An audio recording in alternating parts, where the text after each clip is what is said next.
સુરતની પલસાણા પોલીસની ઘોર બેદરકારી અને આલસભર્યું વર્તન સામે આવ્યું।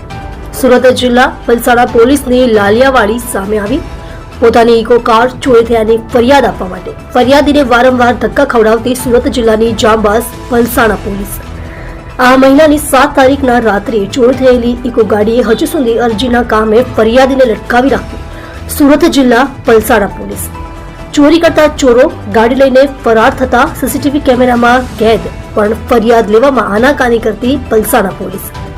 સુરત જિલ્લાની પલસાણા પોલીસની કામગીરી ઉપર અનેક સવાલો ઉઠ્યા।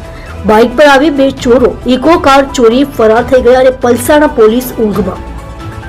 સૂત્રો દ્વારા મળતી માહિતી અનુસાર આવા વાહન ચોર તત્વોને પલસાણા પોલીસ છાવરતી હોવાના થયા આક્ષેપો। શું પલસાણા પોલીસ ફરિયાદ લેશે કે અરજીના કામે જ કામગીરી કરવામાં આવશે એ જોવાનું રહ્યું। સુરત જિલ્લા પોલીસ વડા આવા પલસાણા પોલીસ સ્ટેશનના આલસી અને ફરજમાં બેદરકારી દાખવનારા પલસાણા પોલીસ ઇન્સ્પેક્ટર અને પલસાણા સર્વેલન્સ પોલીસ દ્વારા આ વાહન ચોરીની ફરિયાદ નહીં લેતા ફરિયાદીઓને ગોલ ગોલ ફરવા મામલે એક્શન લેશે કે નહીં એ જોવાનું રહ્યું। તમે જોઈ રહ્યા છો કેપી ન્યૂઝ ચેનલ રફીક શેખની સાથે।